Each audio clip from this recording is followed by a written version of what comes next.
सभे इच्छा पूरियां जां पाया अगम अपारा। जिस दिन वो अगम मिलता है उस दिन सारियां इच्छावां दी पूर्ति हो जाती है। भाव इच्छा रहिंदी नहीं, पूरियां हो जांदियां ने वो इच्छावां। वो तो इतनियां ने कि 1000 जन्मां च भी पूरियां नहीं होण लगियां। जीवन बहुत छोटा है, इच्छावां बहुत ज्यादा ने, बहुत ज्यादा। वो तो प्रवाह की तरह चल रही ने। वो तो बहुत एक वड्डे दरियाव दे बहाव की तरह चल रही ने। सारी दियां सारियां नहीं पूरियां हो सकती। हुण एक दूसरा नुकता सुनना जो धार्मिक विद्वानां दे अनुभव विच आया है। जो कुछ अज तक सानू प्राप्त होया है, इहदी असीं मंग कीती सी, इच्छा सी। आखे मंगे मंगदे ने, मांगणपणा ते हटदा ने। और बड़ी कीमती पंक्ति है, जो मांगे ठाकुर अपने थे सोई सोई दे। जो कुछ अज साडे कोल है मंगिया सी। तुसी आखोगे दुख ते नहीं मंगिया सी, दुख मिले, ये किवें मन लईए? मंगिया ते सुख सी। दुख भी मंगिया होना है, अपने लिए नहीं ते किसे लिए मंगिया होना है, किसे लिए मंगिया होना है। वो जिहड़ा किसे लिए मंगिया है कि उन्होंने हुण दुख देना है, तो पहले अपने कोल ते होना चाहिए, तां देंगे ना। मैं उही चीज दे सकदा किसे नूं जो मेरे कोल है। जो मेरे कोल है ही नहीं, मैं देंगा किसे?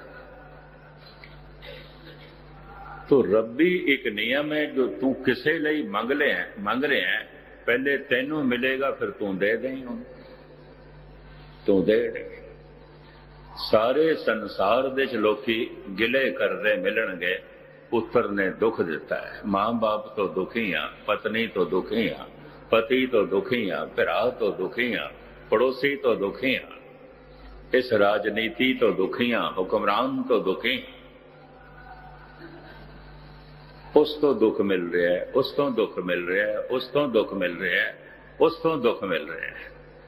इस तरह ही आख्या जाता है।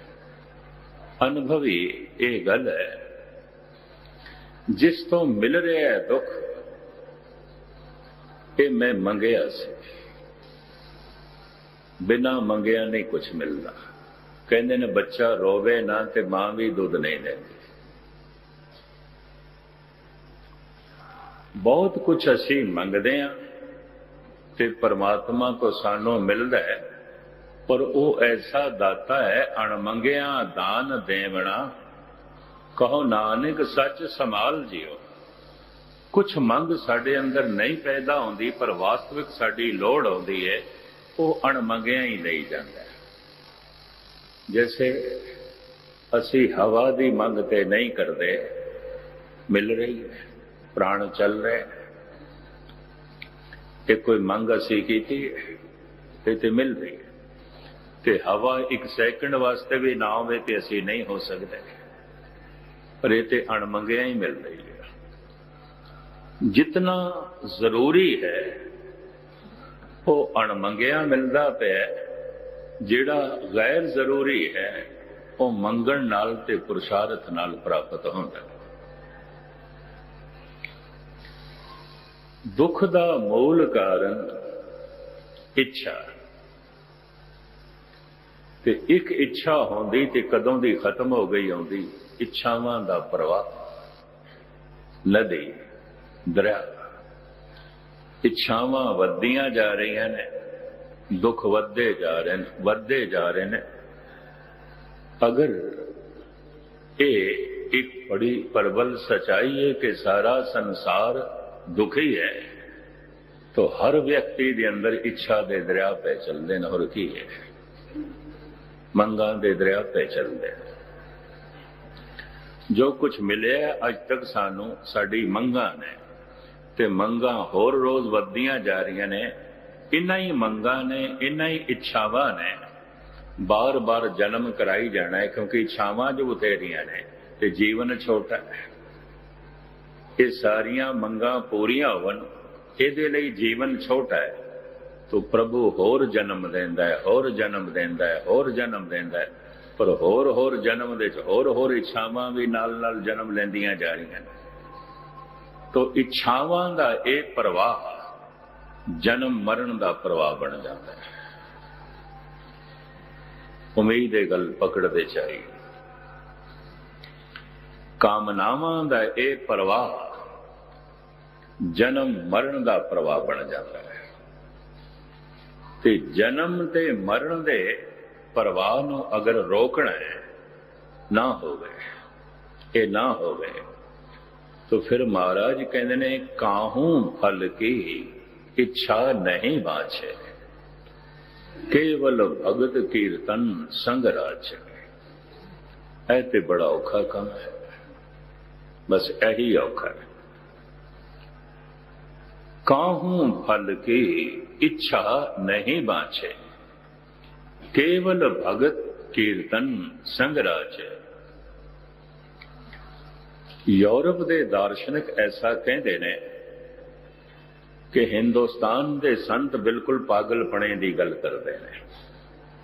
कहते फल की इच्छा ही नहीं तो मनुख काम क्यों करेगा, कर्म क्यों करेगा, लोड़ की है। फल की इच्छा पहले रखते हैं, कर्म बाद विच करते। किसान फल की इच्छा पहले रखता है, बीज बाद विच बोंदा है। फल की इच्छा पहले रखता है, दुकानदार दुकान बाद विच खोलता है, बिजनेस बाद विच कोई आरंभ करता है, इच्छा पहले। फल तो रहित हो जाए मनुख तो कर्म तो रहित हो जाएगा, ऐसा यूरोपियन विद्वान कहते हैं। सारे दे सारे कर्मां दी गति चलती है फल की इच्छा नाल। ਤੇ ਹੁਣ ਸਤਿਗੁਰ ਦੀ ਬਾਣੀ ਤੇ ਭਾਰਤ ਦੇ ਸਾਰੇ ਸੰਤ ਇਹ ਕਹਿੰਦੇ ਨੇ ਕਾਹੂ ਫਲ ਕੀ ਇੱਛਾ ਨਹੀਂ ਬਾਛੇ, ਕੇਵਲ ਭਗਤ ਕੀਰਤਨ ਸੰਗ ਰਾਜੇ। ਜਦ ਕੀਰਤਨ ਸੁਣਨ ਬੈਠਾ ਹੈ, ਕੀਰਤਨ ਕਰਨ ਬੈਠਾ ਹੈ, ਪਾਠ ਕਰਨ ਬੈਠਾ ਹੈ ਜਾਂ ਪਾਠ ਸੁਣਨ ਬੈਠਾ ਹੈ, काहू फल की इच्छा नहीं बाछे, बिल्कुल कोई इच्छा ना रखे, बस कर्म करे, बस जप करे, बस बाणी जपे, बस कीर्तन करे, बस कीर्तन सुने। फल की इच्छा रख के सारा जगत कर्म करता है, इन्हां नूं संसारी कहते हैं। ਇਹ ਤੇ ਆਮ ਲੋਕ ਨੇ, ਇਸੇ ਤਰ੍ਹਾਂ ਹੀ ਕਰਦੇ ਨੇ। ਇਹਨਾਂ ਦੇ ਸਾਰੇ ਕਰਮ ਪ੍ਰੇਰਿਤ ਹੁੰਦੇ ਨੇ ਇੱਛਾ ਤੋਂ, ਫਲ ਦੀ ਇੱਛਾ ਤੋਂ। ਪਰ ਜਿਸ ਨੂੰ ਇਹ ਸਮਝ ਆ ਜਾਂਦੀ ਹੈ, ਇੱਕ ਦਿਨ ਇਹ ਇਸ ਜੀਵਨ ਦਾ ਪ੍ਰਵਾਹ ਤੇ ਰੁਕ ਜਾਏਗਾ, ਇੱਛਾਵਾਂ ਦਾ ਪ੍ਰਵਾਹ ਤੇ ਚੱਲਦਾ ਰਹਿੰਦਾ ਹੈ। ਉਹ ਇੱਛਾਵਾਂ ਦਾ ਪ੍ਰਵਾਹ ਫਿਰ ਅਗਲਾ ਜਨਮ ਕਰਾ ਦੇਗਾ। फिर जीवन ते समाप्त हो जाता है, इच्छावां दा प्रवाह चलता रहता है, फिर वो प्रवाह अगला जन्म करा देगा और अगला जन्म करा देगा। तो जो कुछ सानू अज प्राप्त है, मिले होया है, ये साडी इच्छा सी। सुख मिले है तो साडी इच्छा सी, ते जितने दुख मिले ने ये भी साडी इच्छा ही सी। क्योंकि सुख मंगदे हां अपने लिए, दुख मंगते हैं दूजे दे लिए, ते परमात्मा का नियम है जो तू दूजे नूं देना है, कम से कम पहले तेरे कोल ते होना चाहिए, तां दे सकेगा। तो इस नुकते नूं बड़े ध्यान नाल पकड़ लेना। जो कुछ मेरे कोल है मेरी मंग सी, ते परमात्मा मंग पूरी करदा है, कुछ भी मंगीए पूरी करदा।